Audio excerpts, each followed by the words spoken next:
আল্লাহ রাসূল সাল্লাল্লাহু আলাইহি ওয়াসাল্লাম কিভাবে ইসলামটা কায়েম করলেন, কিভাবে দ্বীন নিয়ে আসলেন। আমরা তো সহজেই পেয়ে গেছি, এমনি পেয়ে গেছি, কোনো দরখাস্ত ছাড়াই মুসলমান হয়ে গেছি, কোনো যুদ্ধ জিহাদও করা লাগেনি। আমরা এমনি কি পেয়ে গেছি? ইসলাম ধর্ম পেয়ে গেছি। হ্যাঁ, আমরা কালিমা পেয়ে গেছি, কোরআন পেয়ে গেছি। সহজেই আমরা এই নবীর উম্মত হতে পারছি। আল্লাহ তাআলার কাছে এটা শুকরিয়া।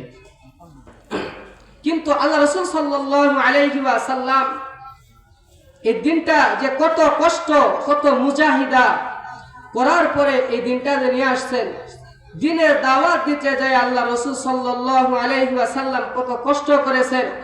বলা হয়েছে সমস্ত নবীর কষ্ট যদি এক পাল্লায় রাখা হয়, আখেরি নবী মুহাম্মদ রাসূলুল্লাহ সাল্লাল্লাহু আলাইহি ওয়াসাল্লামের কষ্ট যদি এক পাল্লায় রাখা হয়, দেখা যাবে আমাদের আখেরি নবী মুহাম্মদ রাসূলুল্লাহ সাল্লাল্লাহু আলাইহি সাল্লামের কষ্ট কি বেশি হয়ে গেছে।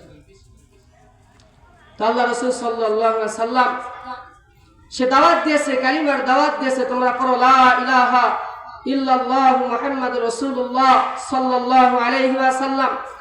যারা এই কালিমাকে স্বীকার করছে, যারা এই কালিমাকে মানছে, হিরো থেকে তারা জিরো হয়ে গেছে। ঠিক কিনা বলেন? যারা এই কালিমাকে মানছে তারা জিরো থেকে হিরো হয়ে গেছে। আর যারা নবীকে নবী বলে অস্বীকার করছে, আল্লাহকে অস্বীকার করছে, কালিমাকে অস্বীকার করছে, কোরআনকে অস্বীকার করছে, তারা হিরো থেকে জিরো হয়ে গেছে। ঠিক কিনা জোরা বলেন? যেমন আবু জেহেল, সে কি দুনিয়াতে হিরো ছিল, তাই না? কিন্তু সে কি হয়ে গেছে? হিরো থেকে জিরো হয়ে গেছে। কিন্তু যারা জিরো থেকে হিরো হয়ে গেছে, তাদের ধন ছিল না, সম্পদও ছিল না, তারা গোলাম ছিল। তারা এই কালিমাকে মানার পরে, দিনের দাওয়াত পাওয়ার পরে তারা জিরো থেকে হিরো হয়ে গেছে। তো আল্লাহ রাসূল সাল্লাল্লাহু আলাইহি সাল্লাম কত কষ্ট মুজাহিদা করছে, একটু মনোযোগ সহকারে আমরা শুনবো। আমরা তো শুধু ইসলাম এমনি পাই গেছি। আল্লাহ রাসূল সাল্লাল্লাহু আলাইহি ওয়াসাল্লামকে আল্লাহ পাক রব্বুল আলামিন বলতেছেন, ইয়া আইয়ুহান নাবিয়্যু ইন্না আরসালনাকা শাহিদান ওয়া মুবাশশিরান ওয়া নাযীরা ওয়া দাঈয়ান ইলাল্লাহি বিইذনিহি ওয়া সিরাজান মুনীরা। বলতেছে, হে নবী, আমি তোমাকে দিনের দায়ী হিসাবে, দিনের দাওয়াত দানকারী হিসাবে আমি আল্লাহ পাক রব্বুল আলামিন তোমাকে পাঠাইলাম। যেই পথভোলা মানুষগুলি দিনের দাওয়াত তাদের কাছে তুমি পৌঁছে দিবে, এবং ওই মানুষগুলি যারা তোমার এই দাওয়াতকে কবুল করবে, কালিমার দাওয়াত স্বীকার করবে, তারা ওই মানুষগুলি, তারা যেই খারাপ মানুষগুলি, যেই বলা হয়েছে যে ওই খারাপ মানুষগুলির মতো খারাপ আর কিয়ামত পর্যন্ত কোনো মানুষ হবে না, আসবে না, ওই মানুষগুলিকে তুমি দিনের দাওয়াত দিয়ে সোনার মানুষ হিসাবে পরিণত করা। আল্লাহ রাসূল সাল্লাল্লাহু আলাইহি ওয়াসাল্লাম দিনের দাওয়াত দেওয়ার জন্য ঘর থেকে বের হয়ে গেলেন তায়েফে। কোথায় গেলেন? তায়েফে আল্লাহ রাসূল সাল্লাল্লাহু আলাইহি ওয়াসাল্লাম দিনের দাওয়াত দেওয়ার জন্য চলে গেলেন। তায়েফে সব থেকে বড় বড় তিনজন কাফের ছিল। একজনের নাম হইতেছে ওয়াইনা বিন হাসান, আর একজনের নাম হইতেছে মাসউদ বিন উমর, আর একজনের নাম হইতেছে নাফর বিন আকরাম। এই তিনজন কাফেরকে আল্লাহ রাসূল সাল্লাল্লাহু আলাইহি ওয়াসাল্লাম দিনের দাওয়াত দেওয়ার জন্য চলে গেলেন। যাওয়ার পরে তাদেরকে বলতেছে, তোমরা তোমাদের বাপ দাদার ধর্ম ছেড়ে দাও, ওটা হইতেছে মিথ্যা ধর্ম, ওটা হইতেছে মূর্তির পূজা করা হয়, গাছ পূজা করা হয়, ভূত পূজা করা, ওখানে তোমাদের আল্লাহকে খুঁজে পাওয়া যাবে না। তোমরা আল্লাহকে তোমরা স্বীকার করো যে সৃষ্টিকর্তা একজন আছে, তাকে তোমরা সৃষ্টিকর্তা কি করো, তোমরা স্বীকার করো, এবং তোমরা এই কলেমাটা পাঠ করো, আর তোমরা আমাকে নবী হিসাবে কি করো, মানো।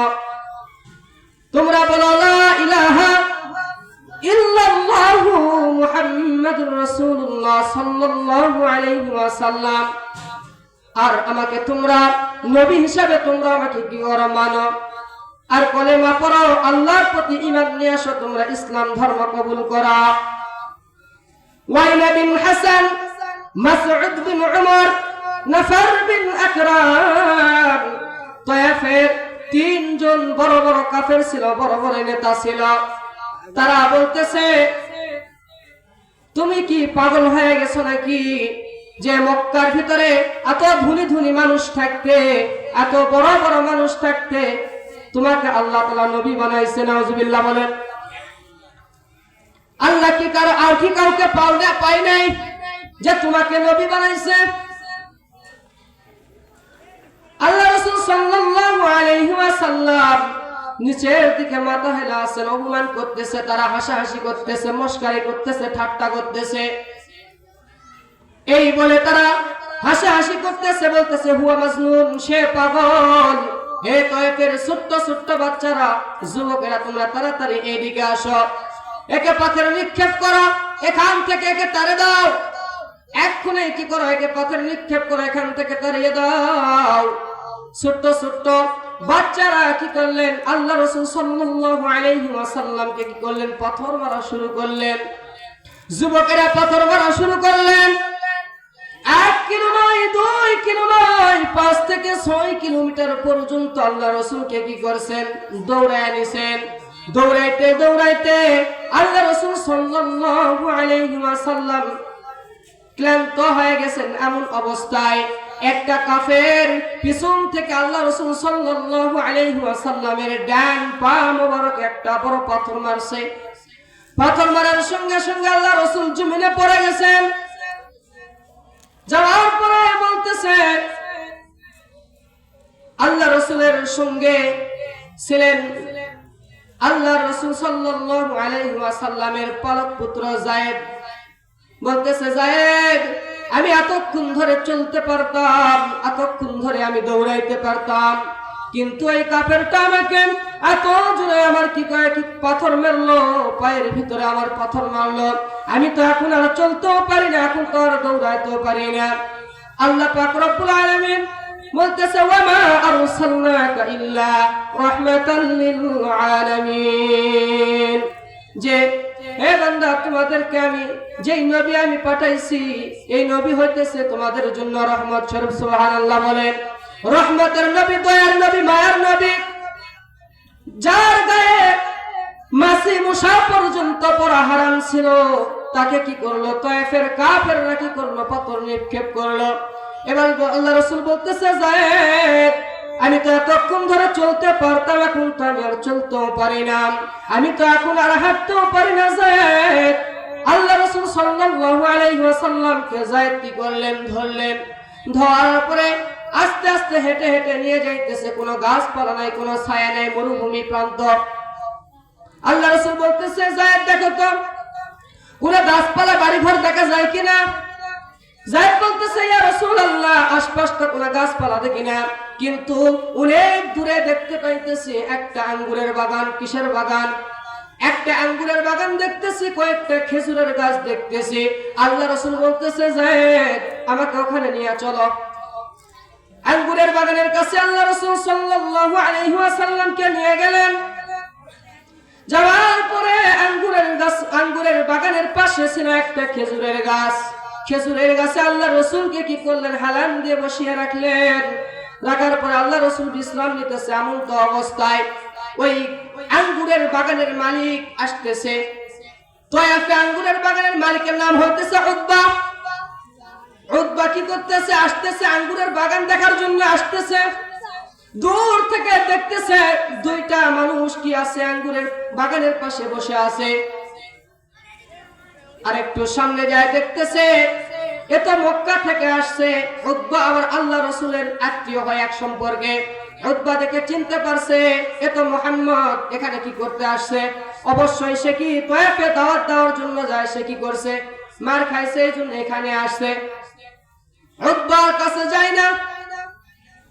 উতবার যে গোলাম ছিল, গোলামকে ডাক দিতেছে, তাআলাউ ইয়া মালি, তাড়াতাড়ি এদিকে আসো, তাআলাউ ইয়া মালি, তাড়াতাড়ি এদিকে আসো। ওই যে দেখা যায় দূরে দুইটা মানুষ বসে আছে, তার মধ্যে একজনকে আমি চিনি। যাও, ওই মানুষকে তুমি আমার বাগান থেকে এক পেয়ালা আঙ্গুর তুলে নিয়ে যায়, কি করো তাকে দাও, সে খাবে। মালিক কি করলেন? উকবার গোলাম এক পেয়ালা আঙ্গুর নিয়ে চলে গেলেন। আল্লাহ রাসূল সাল্লাল্লাহু আলাইহি ওয়াসাল্লামকে যায় বলতেছে, আপনি কোথায় থেকে আসছেন, আপনার পরিচয় কি, আপনার বাড়ি কোথায়? আল্লাহ রাসূল বলতেছে, আগে তোমার পরিচয়টা বলো, তোমার বাসা কোথায়?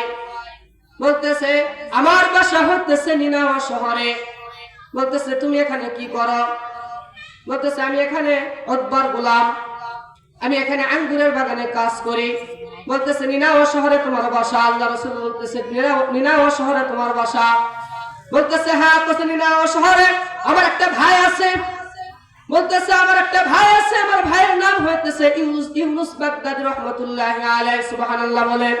বলতেছে, এই গল্প স্বল্প আলাপ করতে করতে আল্লাহ রাসূল সাল্লাল্লাহু আলাইহি ওয়াসাল্লাম একটা আঙ্গুর নিয়ে যখন মুখের মধ্যে বিসমিল্লাহ বলে মুখের মধ্যে দিছে, উকবার গোলাম বলতেছে, এত বছর ধরে আমি এখানে কাজ করলাম, এত বছর ধরে এখানে মানুষ আসে আঙ্গুর খায় চলে যায়, এত আঙ্গুর আমি ক্রয় করলাম, কিন্তু এই শব্দটা বিসমিল্লাহ বলে কেউ কোনোদিন আঙ্গুর মুখে দেয় নাই। সত্যি করে বলেন, আপনার পরিচয় কি, আপনি কোথায় থেকে আসছেন, আর আপনি নিনাওয়া শহরে আপনি ইউসুফ বাগদাদীকে কিভাবে চিনেন? আল্লাহ রাসূল সাল্লাল্লাহু আলাইহি ওয়াসাল্লাম বলতেছেন, ইউসুফ হইতেছে নবী, আমিও হইতেছে নবী, সুবহানাল্লাহ বলেন।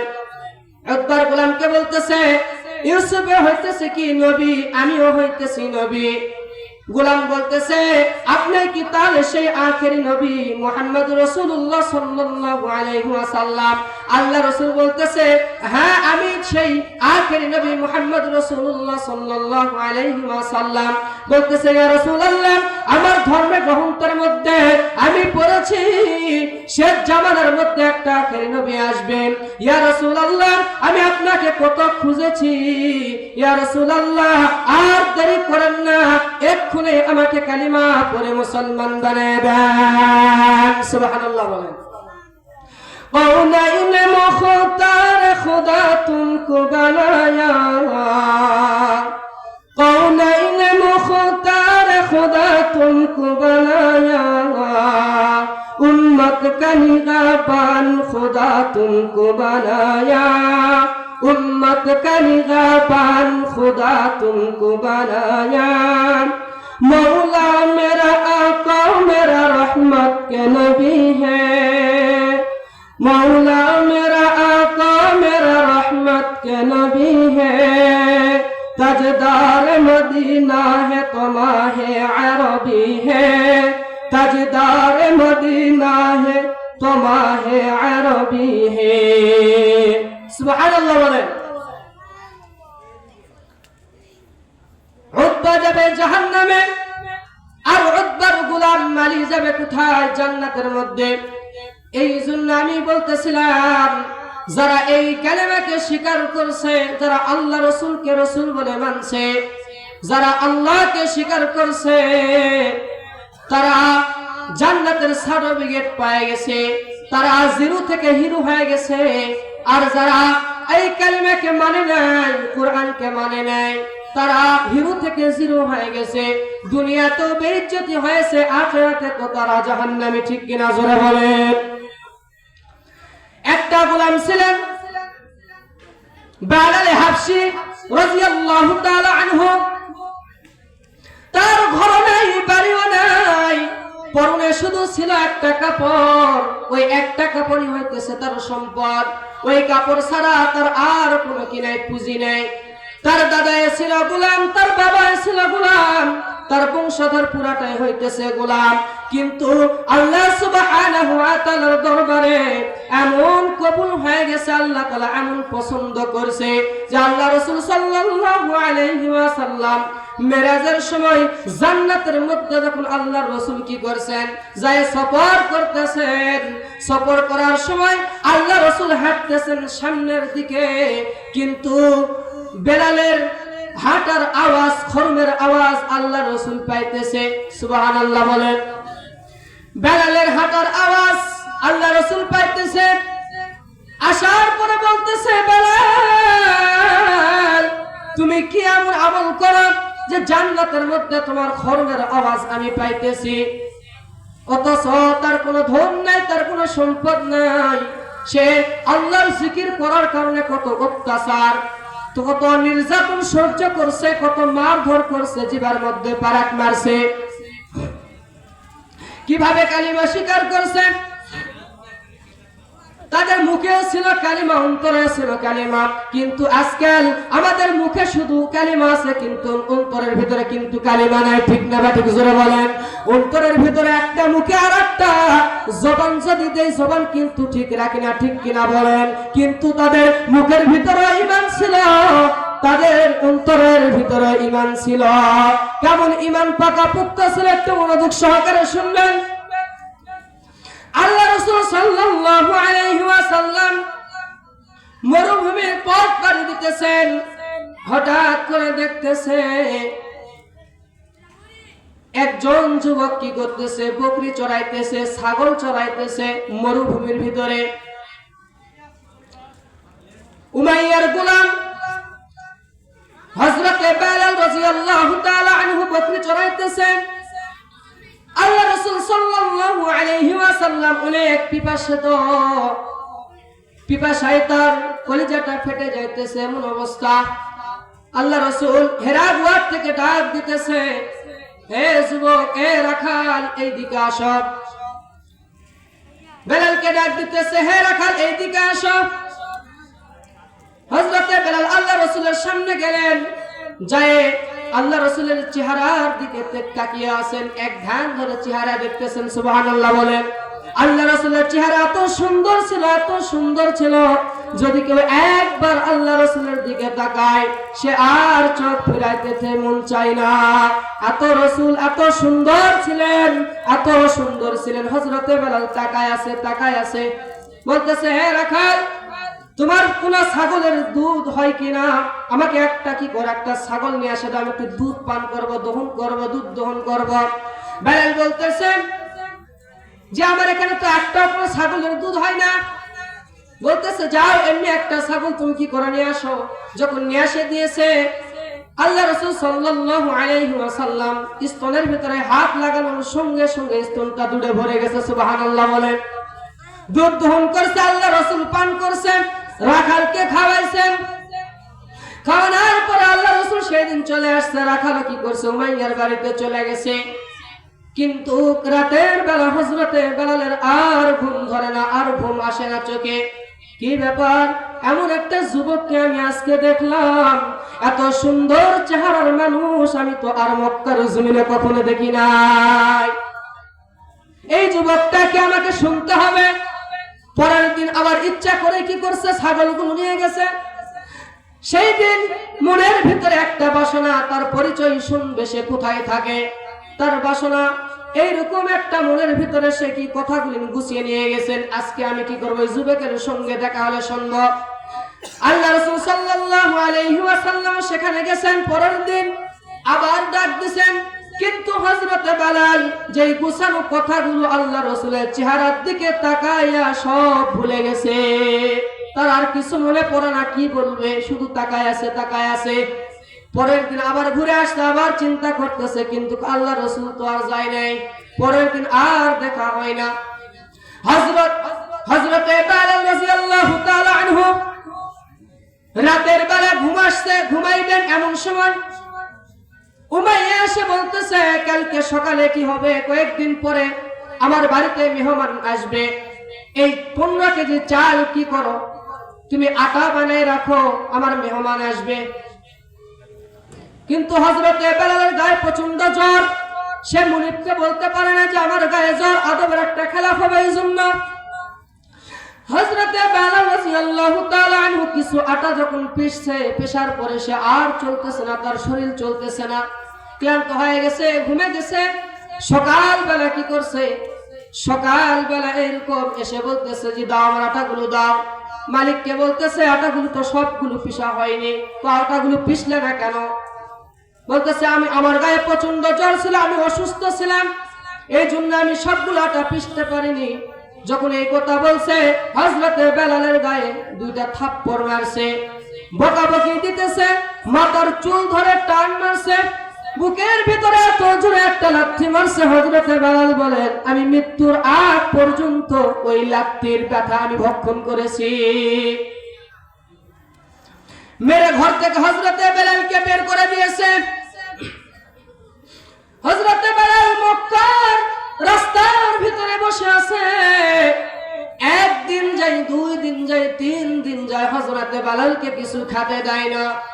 কত মানুষ আসে, কত মানুষ শুনে চলে যায় যে কি ব্যাপার, তুমি এখানে বসে আছো কেন? কিন্তু সকলেই শুনে, কিন্তু বেলালকে কেউ কিছু খাইতে দেয় না। ওই পথ দিয়ে আল্লাহ রাসূল সাল্লাল্লাহু আলাইহি ওয়াসাল্লাম আসতেছে, দেখতেছে যে ওই সুন্দর যুবকটা আজকেও আসতেছে। বেলাল দূর থেকে দেখতেছে আজকেও তো কি ওই যুবকটা আজকেও কি আসতেছে। আজকে আমার যত মনের আশা আছে, যত বাসনা আছে, সবগুলো আজকে খুলে বলবো। আল্লাহ রাসূল সাল্লাল্লাহু আলাইহি ওয়াসাল্লাম এসে বলতেছে তুমি তো ওই রাখালটা না? বলতেছে হ্যাঁ আমি ওই রাখাল। বলতেছে আল্লাহ রাসূল বলতেছে তোমার বাসা কোথায়? বেলাল বলতেছে আমার বাসা হইতেছে ইথিওপিয়ায়। কোথায়? বেলালের বাসা হইতেছে ইথিওপিয়ায়, হাবশিতে আমার বাসা। আমার বাবা গোলাম, আমার দাদা গোলাম, আমিও গোলাম। আল্লাহ রাসূল বলতেছে তুমি এখানে বসে আছো কেন? বলতেছে মালিক আমাকে কি করছে, আটা পেশার জন্য দিছে, কিন্তু আমি সব আটা পিষতে পারি নাই, এই জন্য মালিক আমাকে মেরে ঘর থেকে আমাকে বের করে দিছে। আজ থেকে 3 দিন ধরে আমি কিছু খাই নাই। আল্লাহ রাসূল এই রুনাজারি শুনে আল্লাহ রাসূল কি করতেছে, অন্য মানুষদের মতো চলে যাইতেছে। পিছন থেকে ডাক দেবে মিয়া আপনিও তো অন্য মানুষদের মতো চলে যাইতেছেন, আমার কষ্টের কথাগুলি শুনে, আমার দুঃখের কথাগুলি শুনে আপনিও তো অন্য মানুষদের মতো চলে যাইতেছেন। আল্লাহ রাসূল কোনো কথা বলে না। আল্লাহ রাসূল সাল্লাল্লাহু আলাইহি ওয়াসাল্লাম ভাবতেছে আমি যদি এর সঙ্গে এখন কথা বলি তাহলে সময়গুলো নষ্ট হবে। সে ক্ষুধার্ত, আগে সে খাদ্য চায়, তাকে আগে খাদ্য দিতে হবে। তার শরীর তো নার্ভাস হয়ে গেছে, 3 দিন ধরে কিছু খায় নাই। আবার মুনিবে কি করছে, মারছে। আল্লাহ রাসূল দৌড় মারছে, এক দৌড় মারছে, হযরত আয়েশা রাদিয়াল্লাহু তাআলা আনহার ঘরে দৌড় মারছে। যায় বলতেছে আয়েশা তাআলা, আয়েশা তাআলা, তাড়াতাড়ি তুমি কি করে ঘর থেকে বের হয়ে আসো। আয়েশা আল্লাহ রাসূলকে দেখে খুশি হয়ে গেছেন, বলতেছে ইয়া রাসূলুল্লাহ আপনি 5 দিন ধরে না খায় আছেন, বলেন কি করতে পারে আপনার জন্য। বলতেছে ঘরে কোনো খাবার আছে কিনা, তাড়াতাড়ি আমাকে কি করো খাবার দাও। বলতেছে ইয়া রাসূলুল্লাহ ঘরের ভিতরে তো কোনো খাবার নাই, কিন্তু পাশের বাড়ির একজন আমাকে 1 গ্লাস দুধ দিয়েছে, 2টা খেজুর দিয়েছে আপনার জন্য খাওয়ার জন্য। বলতেছে তাড়াতাড়ি আমাকে খেজুর আর দুধটা দাও। খুশি হয়ে আয়েশা রাদিয়াল্লাহু তাআলা আনহা কি করছেন, আল্লাহ রাসূলকে ওই 2টা খেজুর আর 1 গ্লাস দুধ দিলেন। আল্লাহ রাসূল নিয়ে দৌড় মারছে। আয়েশা বলতেছে ইয়া রাসূলুল্লাহ কই যান? বলতেছে আজ থেকে 3 দিন ধরে একটা গোলাম রাস্তার বাতায় বসে আছে, রাস্তার ধারে বসে আছে, কিছু খাই না, মুনিবে মেরে ঘর থেকে বের করে দিয়েছে। আগে আমি তাকে খাওয়াবো, তারপর আমি খাবো। সুবহানাল্লাহ বলেন। দয়ার নবী, মায়ের নবী কেমন ছিলেন, কেমন ভালোবাসতেন উম্মতদের জন্য, কেমন ভালোবাসা রেখে গেছেন, উম্মতদেরকে কেমন ভালোবাসতেন। দয়ার নবী, মায়ের নবী কাল কিয়ামতের দিন হাশরের ময়দানে সেজদার মধ্যে লুটায় যাবে। আল্লাহর কুদরতি পায় সেজদার ভিতরে লম্বা সেজদা করতে থাকবেন আর আল্লাহর কাছে ফরিয়াদ করতে থাকবে, ইয়া রাব, ইয়া আল্লাহ আমার একটা উম্মত যদি জাহান্নামের মধ্যে যায়, আমার একটা উম্মত যদি জাহান্নামের মধ্যে যায়, আমি আল্লাহ রাসূল শপথ করে বলতেছি আমি জান্নাতের মধ্যে যাব না। সুবহানাল্লাহ বলেন। কেমন ভালোবাসতেন আমার রাসূল, আমাদেরকে কেমন ভালোবাসতেন। আল্লাহ রাসূল সাল্লাল্লাহু আলাইহি ওয়াসাল্লাম হযরতে বেলাল রাদিয়াল্লাহু তাআলা আনহুর কাছে কি করছেন, 2টা খেজুর আর 2টা 1 গ্লাস দুধ কি পান করার জন্য চলে গেছেন। যাওয়ার পরে তাকে খেজুর খাওয়াইছেন, দুধ পান করাইছেন, করার পরে তাকে কি করলেন, ঘরের মধ্যে নিয়ে আসলেন, বলতেছে চলো তোমার মুনিবের বাড়িতে যাব। মুনিবের বাড়িতে চলে আসছে, উমাইয়ার বাড়িতে চলে আসছে। আসার পরে রাতের বেলা বলতেছে বেলাল তুমি তো অসুস্থ, তুমি ঘুমায় পড়ো, তুমি শো, আমি তোমার কাজগুলি করে দেই। সুবহানাল্লাহ বলেন। বলতেছে তুমি ঘুমায় যাও, তুমি রেস্ট করো, তুমি আরাম করো, আমি তোমার আটাগুলো পিষে দেই, এই চালগুলি এই আটাগুলো আমি কি করি পিষে দেই, তুমি রেস্ট করো। হযরতে বেলাল রেস্ট করতেছে।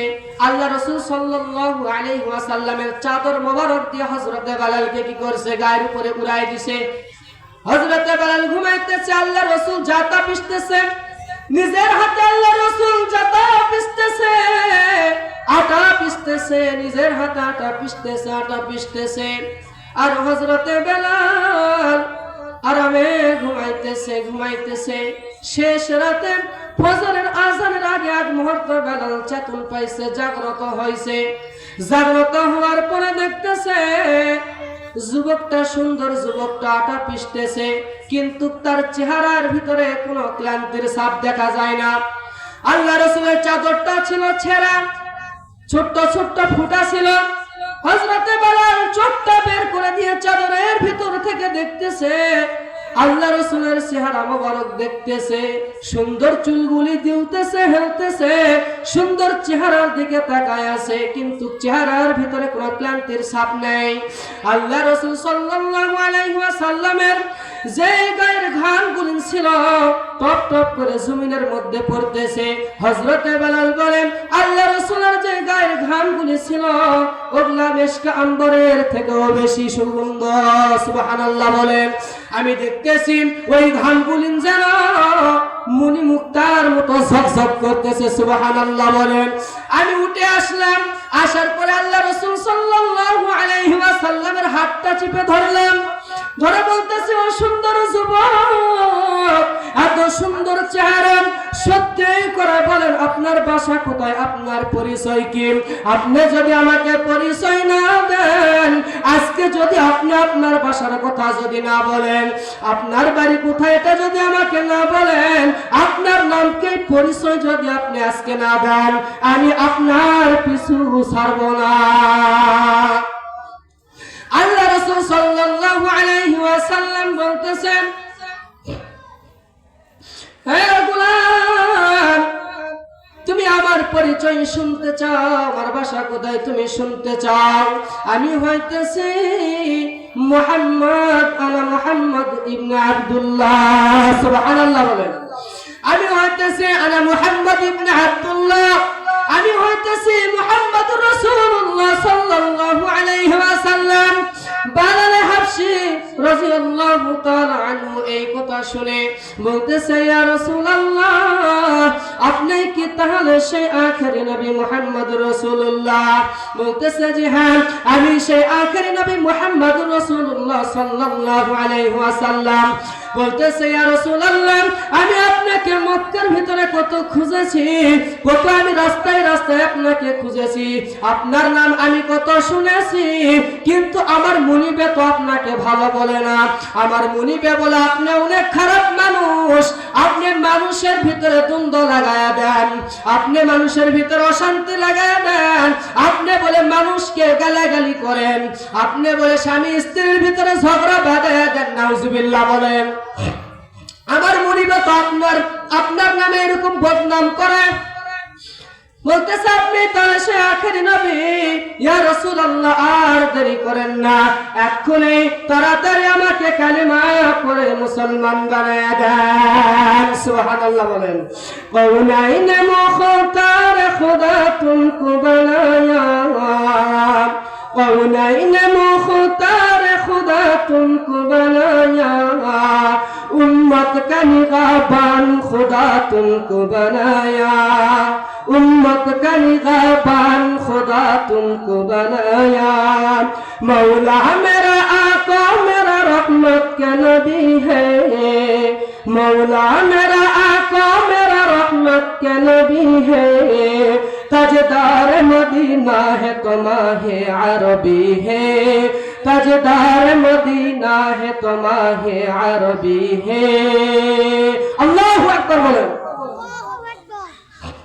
এবার হযরত বেলাল রাদিয়াল্লাহু তাআলা আনহু কালিমা গ্রহণ করছে, আল্লাহ রাসূলকে স্বীকার করছে, ঈমান নিয়ে আসছে, আল্লাহর উপর ঈমান নিয়ে আসছে। আল্লাহ রাসূল কালিমা পড়াই দিলেন লা ইলাহা, সকলে আমার সঙ্গে পড়েন লা ইলাহা ইল্লাল্লাহু মুহাম্মাদুর রাসূলুল্লাহ সাল্লাল্লাহু আলাইহি ওয়াসাল্লাম। এবার হযরত বেলাল রাদিয়াল্লাহু তাআলা আনহু ঈমান গ্রহণ করেছেন। মক্কার ভিতরে প্রসার হয়ে গেছে। হযরত বেলাল কি করছে? ঈমান গ্রহণ করেছেন। উমাইয়া জানতে পারছে হযরত বেলাল ঈমান গ্রহণ করছে, মুহাম্মাদের ধর্ম গ্রহণ করছে। আবু জেহেল জানতে পারছে উমাইয়ার গোলাম হযরত বেলাল কি করছে? মুহাম্মাদের কালিমা পড়ছে, মুহাম্মাদের ধর্ম গ্রহণ করছে। এবার আগের থেকে আগে যেই শাস্তিটা, যেই কাজটা, যেই শাস্তিটা হযরত বেলালের উপরে যেই সাজাটা ছিল, এই ঈমান গ্রহণ করার কারণে উমাইয়া জানতে পারছে, এই কারণে তার উপরে আরো 100 ভাগ শাস্তি বাড়ায় দিছে। হযরত উমাইয়া হযরত বেলাল রাদিয়াল্লাহু তাআলা কালিমা পড়ছে। উমাইয়া বলতেছে কি ব্যাপার, তুই বলে কালিমা পড়ছিস? কয় হ্যাঁ, তুই কি শুনছিস? শুধু তো শুনছিস, কিন্তু এখন তুই নিজের চোখেই শোন। হযরত বেলাল তার সামনে কালিমাটা পাঠ করছে, তালে বেগুনে জ্বলে উঠছে। কি তেলে বেগুনে জ্বলে উঠছে। ওটার পরে হযরত বেলালকে শাস্তি দেওয়া শুরু করছে, মারধর শুরু করছে। এমন শাস্তি দিতেছে, মরুভূমির উত্তপ্ত বালুর উপরে তাকে চিৎ করে শোয়াইয়া তার পিঠের উপরে কি করছে? পাথরগুলি তুলে দিয়ে চাপা দিয়ে রাখছে। তার জিহ্বাটা আহাদ আহাদ বলে জিকির করতেছে, কুল হুয়াল্লাহু আহাদ আল্লাহুস সামাদ লাম ইয়ালিদ ওয়া লাম ইউলাদ ওয়া লাম ইয়াকুল লাহু কুফুয়ান আহাদ। হযরত বেলাল রাদিয়াল্লাহু তাআলা আনহু আল্লাহ সুবহানাহু ওয়া তাআলার জিকির করতেছে। তার দিলের ভিতরে এমন ভাবে আল্লাহ তাআলার জিকিরকে ফিট করে রাখছে, কিন্তু তাকে এত মারে, কিন্তু আহাদ শব্দটা তার মুখ থেকে বন্ধ হয় না। এমন অবস্থায় মুখ লড়াইতে পারে না, কিন্তু বুকের ভিতরে কান লাগায় দেখতেছে, বুকের ভিতরে আহাদ আহাদ জিকির হইতেছে। সুবহানাল্লাহ বলেন। হযরত বেলাল রাদিয়াল্লাহু তাআলা কে শাস্তি দিতেছেন।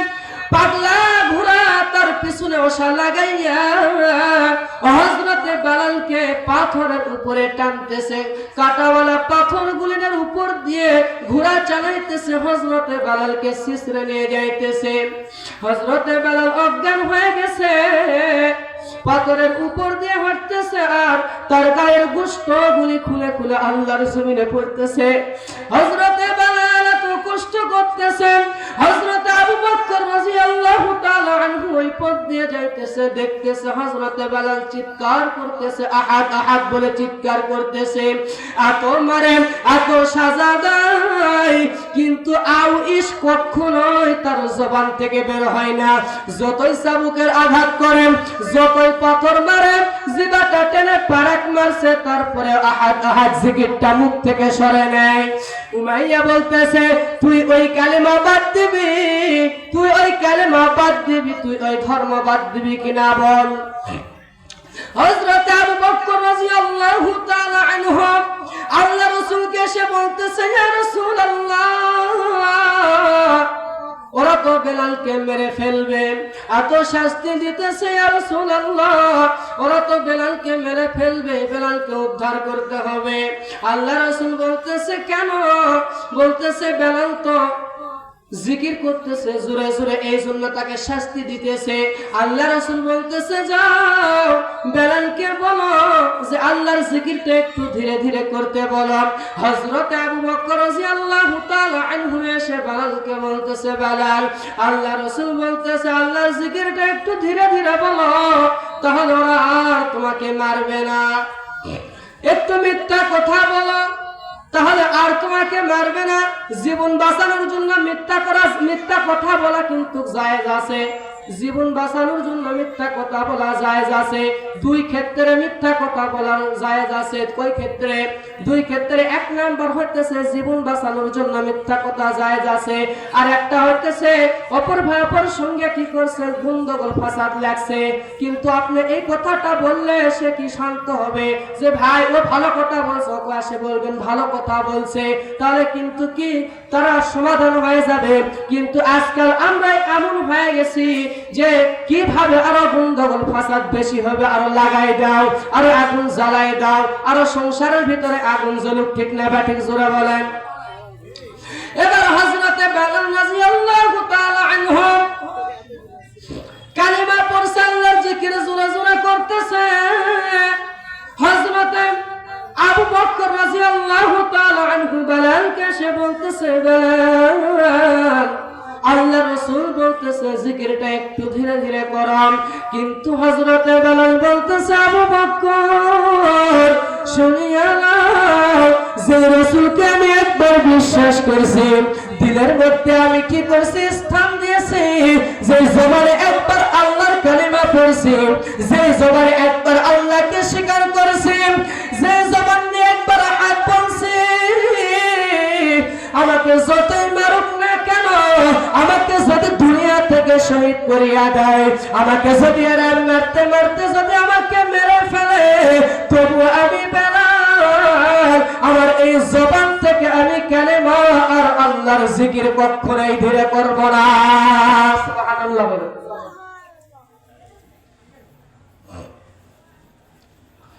হযরতে বেলাল রাদিয়াল্লাহু তাআলা আনহু জোরে জোরে জিকির করতেছে। এবার হযরতে আবু বকর রাদিয়াল্লাহু তাআলা আনহু এসে বলতেছে, ইয়া রাসূলুল্লাহ, বেলাল বলতেছে জিকির তো ধীরে ধীরে করবে না, যদি বেলাল মার খাইতে খাইতে যদি শহীদ হয়ে যায়, তাও বেলাল কি জিকির ধীরে ধীরে করবে না? এবার আল্লাহ রাসূল বলতেছে কি করা যায়, বুদ্ধি কি? হযরতে বেলালকে বলতেছে আল্লাহ তো তোমাকে অনেক ধন সম্পদ দিয়েছে। হযরতে আবু বকর রাদিয়াল্লাহু তাআলা আনহু বলতেছে, ইয়া রাসূলুল্লাহ, বেলালকে আমি কিনে নিয়ে আসি। কিন্তু আল্লাহ রাসূল বলতেছে ঠিক আছে যাও, কিনতে যাও, কিন্তু তোমার পয়সার সঙ্গে আমার কিছু পয়সা নিয়ে যাও। তার কারণ আল্লাহ রাসূল জানেন যে হযরতে বেলাল আল্লাহর কাছে কেমন প্রিয় হয়ে গেছেন। সুবহানাল্লাহ বলেন। আল্লাহ রাসূল কেমন, হযরতে বেলাল কেমন প্রিয় হয়ে গেছে এটা আল্লাহ রাসূল জানেন। এবার আল্লাহ রাসূল কিছু পয়সা দিয়েছে, হযরতে আবু বকর চলে গেছে উমাইয়ার বাড়িতে, যাই বলতেছে উমাইয়া তোমার এই গোলামকে আমি কিনতে আসছি। উমাইয়া বলতেছে যাও নিয়ে যাও, এর দিয়ে কোনো কাজ হয় না, যাও ওকে নিয়ে যাও, এর দিয়ে কোনো কাজ হয় না, রাখে আমার লাভ নেই। হযরতে আবু বকর রাদিয়াল্লাহু তাআলা আনহু বলতেছে ঠিক আছে, এর দাম কত, কয় টাকা দিতে হবে বলো।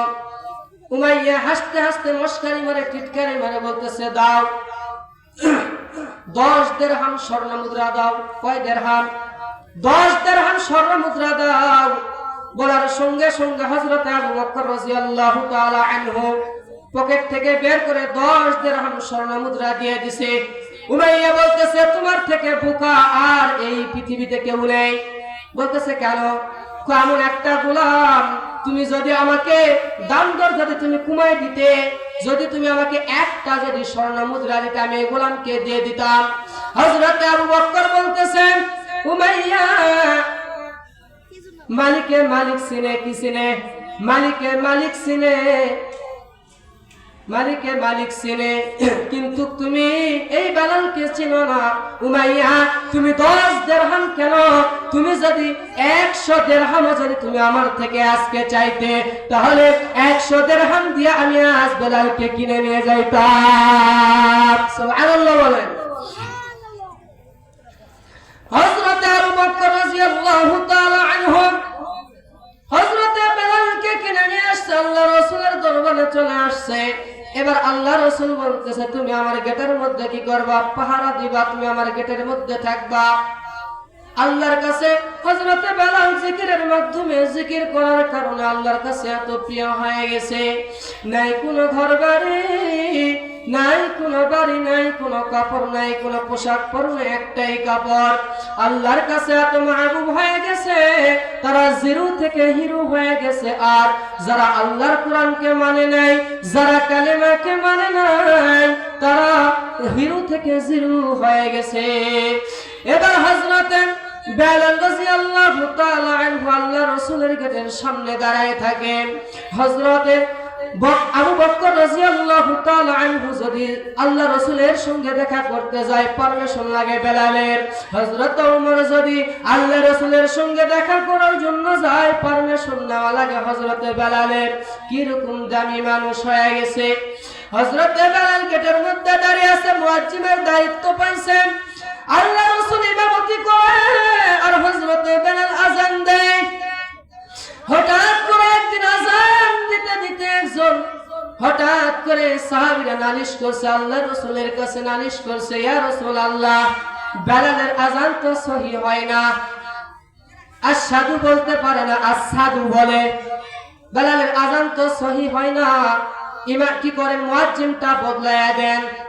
আল্লাহ রাসূল বেলালকে বলতেছে দেখেন যে বেলাল, আজ থেকে তুমি আর ফজরের আযান দিবা না, তুমি আজ থেকে আর আযান দিবা না।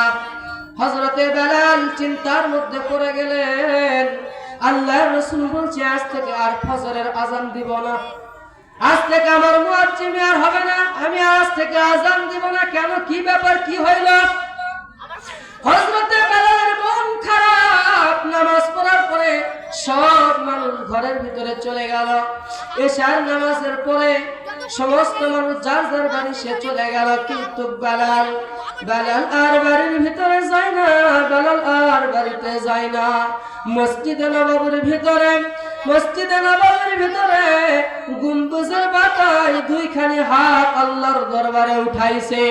আল্লাহর দরবারে উঠাইয়া বলে, ইয়া মালিক, ইয়া রব্বুল আলামিন, ইয়া রব্বুল আলামিন, আপনার রাসূল আজকে আমাকে কি করছে?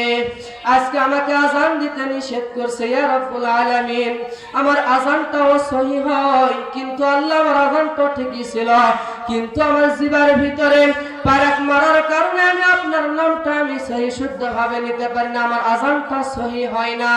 ইয়া রব্বুল আলামিন, আমার দোষ কোথায়? ইয়া রব, হয় আপনি কি করেন আযানটা বদলায়া দেন, আর না হয় আমার মুয়াজ্জিন কি করে ঠিক করে দেন। সুবহানাল্লাহ বলেন। হয় আল্লাহর কাছে দোয়া করতেছে হযরতে বেলাল, হয় আমার মুয়াজ্জিনটা কি করেন ঠিক করিয়া দেন, আর না হয় আমি যেইভাবে আযান দেই এই আযানটা আপনি বানায়া দেন। কত বড় কথা। হয় আমি যেইভাবে আযান দেই এই আযানটা বানায়া দেন, আর না হয় আমার মুয়াজ্জিনটা ঠিক করিয়া দেন। আল্লাহ সুবহানাহু ওয়া তাআলার কাছে হযরতে বেলাল কেমন দামি ছিলেন একটু খেয়াল করে মনোযোগ সহকারে শুনবেন। ফজরের সময় হয়ে গেল, ফজরের আযান দিয়ে দিল অন্য মুয়াজ্জিন, নতুন একজন মুয়াজ্জিন ফজরের আযান দিয়ে দিয়েছেন। কিন্তু ফজরের নামাজের জন্য আল্লাহর রাসূল ওয়েট করতেছে। একটু যখন সুবে সাদিক হবে, সাদা রেখাটা যখন একটু আকাশের ভিতরে উঠবে, তখন ফজরের ওয়াক্ত চলে আসবে। কিন্তু আজকে তো ফজরের আযান দিল অন্য মুয়াজ্জিনে, কিন্তু আজকে তো আর রাত হয় না, আজকে তো আর সুবে সাদিক হয় না, আজকে তো আর সুবে সাদিক হয় না। আল্লাহ রাসূল চিন্তার মধ্যে পড়ে গেলেন। সাহাবীরা চিন্তা করতেছেন, কি ব্যাপার, যতই রাত গভীর হয় সুবে সাদিক তো হয় না।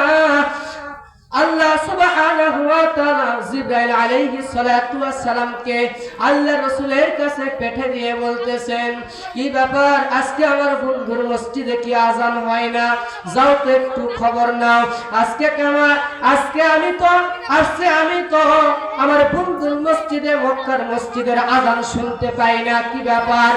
হযরত জিবরাইল আলাইহিস সালাতু ওয়াস সালাম আল্লাহ রাসূলকে এসে বলতেছে, ইয়া রাসূলুল্লাহ, আপনার মসজিদে কি আজকে আযান হয় না? বলতেছে কেন, আজকে তো আযান হয়েছে। বলতেছে ইয়া রাসূলুল্লাহ আজকে তো আযান হয় না।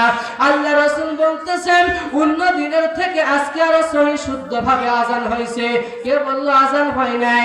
বলতেছে ইয়া রাসূলুল্লাহ আপনার যেই মুয়াজ্জিম, আগের মুয়াজ্জিম যেই মুয়াজ্জিম তো আযান দিতেন, আমরা আসমানের ফেরেশতারা আযান শুনতাম। শুধু কি তাই, আসমানে বসিয়া আসমানের মালিক আর শাজিম থেকে বসিয়া আযান শুনতেন। সুবহানাল্লাহ বলে। এইবার হযরত জিবরাইল আলাইহিস সালাতু ওয়াস সালাম আল্লাহ রাসূলকে বলতেছেন ইয়া রাসূলুল্লাহ আপনার মসজিদে তো আজকে আযান হয় না। আল্লাহ রাসূল বলতেছে অন্য দিনের থেকে আজকে তো আরো কি হয়েছে, ভালো সহি শুদ্ধভাবে আযান হয়েছে। বলতেছে না ইয়া রাসূলুল্লাহ আগের যে মুয়াজ্জিম ছিল ওই মুয়াজ্জিম আল্লাহ রাব্বুল আলামিনের কাছে এত মাহবুব হয়ে গেছে, এত প্রিয় হয়ে গেছে যে হযরতে বেলাল যদি আজকে আযান না দেয় আজকে কিন্তু রাত পোহাবে না, আজকে কিন্তু আর ফজরের সময় সাদিক হবে না। আল্লাহ তাআলার কাছে হযরতে বেলাল কি রকম দামি মানুষ ছিলেন চিন্তা করেন। গোলাম একটা মানুষ, কালো একটা মানুষ, নাই কোনো চেহারা, নাই কোনো সুরত।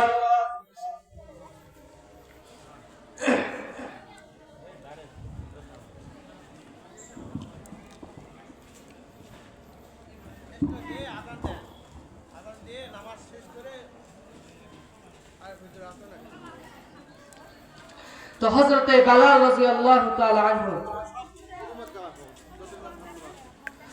হযরতে বেলাল রাদিয়াল্লাহু তাআলা আনহু দেখেন কালো একটা মানুষ ছিল, হ্যাঁ আল্লাহ তাআলার কাছে কি রকম মাহবুব হয়ে গেছে, কি রকম প্রিয় হয়ে গেছে।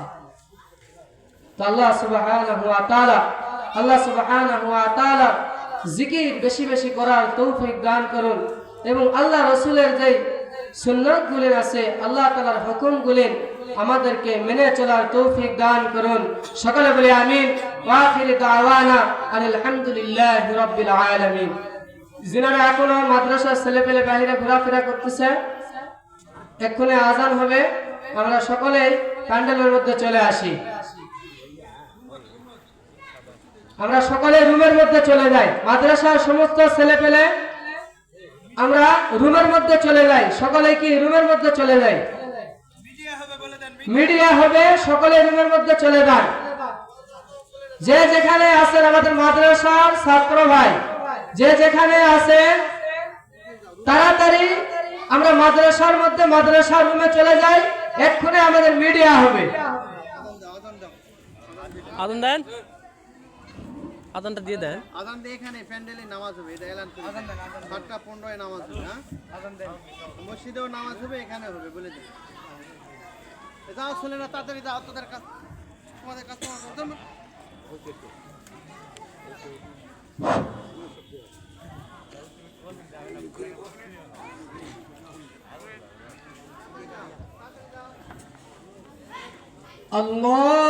আল্লাহু আকবার, আল্লাহু আকবার, আল্লাহু আকবার, আল্লাহু আকবার। আশহাদু আন লা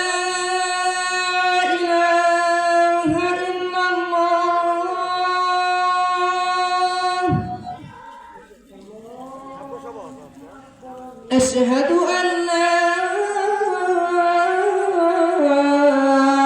إله إلا الله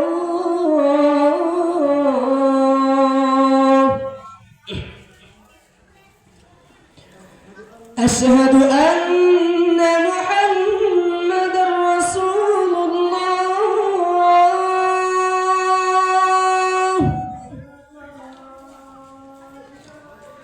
أشهد أن محمد رسول الله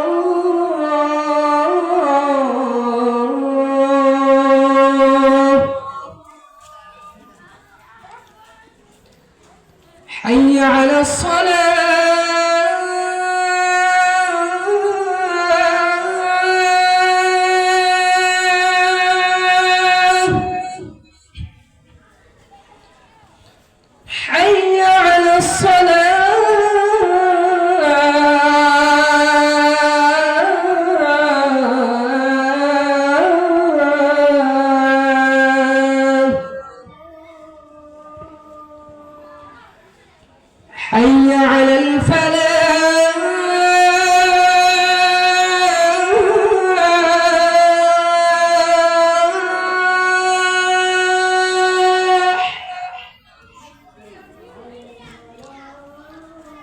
حي على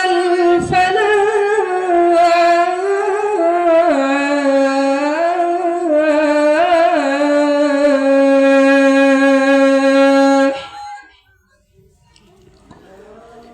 الله أكبر